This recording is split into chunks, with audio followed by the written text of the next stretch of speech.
Tonight's bedtime story is called Lookin for Trouble, and it's about a misbehaving cowboy, and it's also about finding your own frontier. I hope you like it.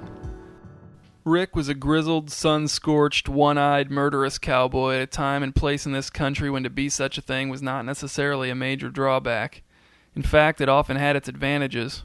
For example, when he barged into the saloon, limp cigarettes hanging from both corners of his downturned mouth, one lit and one unlit, any fancy boys who happened to be present would scamper upstairs to lock themselves in their rented rooms, unaware that if Rick really wanted to kill them, which he sometimes did, then he could simply ask the bartender for the master key, receive it in his filthy palm, stomp upstairs, perhaps with both cigarettes lit now, let himself into their rooms, and shoot them in their round, clean faces. The law wouldn't touch Rick because the sheriff was married to Rick's half-Indian daughter, and also because one time Rick had diverted a cattle stampede that had been heading right toward the sheriff's half-completed watercolor painting, which he had left sitting outside on an easel while he ran into the house to put some ice on a scorpion sting real quick. Rick napped on anybody's porch he wanted to, sometimes with his fly open. He volunteered to be a guest speaker in the town's tiny one-room schoolhouse, and when he was given the floor, he told the students a bunch of lies about horses, like that their internal organs are covered with hair too, and that if they get struck by lightning, they can gallop twice as fast for a day or two afterward. When the poor teacher tried to contradict him, Rick rapped her knuckles with a ruler, to the immense delight of the entire class.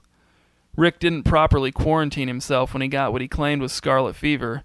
In fact, he spat in the Carlsons' picnic basket when they weren't looking and never told them until much later, but they didn't get sick, so maybe he didn't have scarlet fever after all. Then, one chilly day, Rick was gone.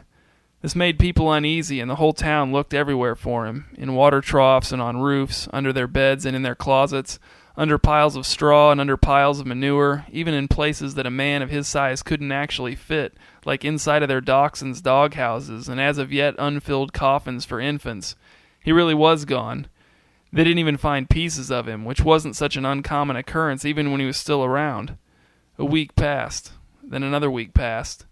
Pretty soon all the holes he'd kicked in fences around town had been repaired, and all the mirrors and windows he'd shattered with deliberately errant billiards shots had been replaced. Mrs. Travis had the gall to put a lawn ornament in her front yard, and nothing bad happened to it. It just sat there and ornamented her lawn day after day, tacky and unmolested. The church had an ice cream social, and no one got branded on the face or horsewhipped for playing the piano too slowly. More months passed. Rick's half-Indian daughter gave birth to a quarter-Indian son and had a nightmare where Rick threatened to nail the baby to a hitching post unless she named him Rick. But it was just a dream, and no one had seen Rick for so long.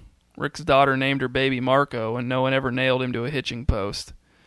After Rick had been gone for almost 4 years, a mysterious letter arrived at his daughter's house. It had no return address, and Rick's daughter could not verify that the handwriting was her father's. In fact, she couldn't even verify that Rick had known how to write. But who else could it have been from? The letter said this: "Do not fear for my safety. I wear 2 hats and keep my head down. I sleep with a big hatchet in one hand and a much bigger hatchet in the other hand. You should see some of the hell I raise. There's a whole world of people and places out here who aren't used to me yet. They still get agitated like you all used to. Some of them even have varieties of sensibilities that I've never offended before. My path is winding but sure. You all hear peaceful sighs and lovers' laments in the breeze, but all I hear is a bunch of lewd whispering. Goodbye." Whoever had sent the letter had also included a detailed drawing of a fancy boy getting his face shot off.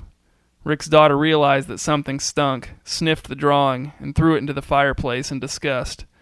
But she folded the letter and tucked it into her apron.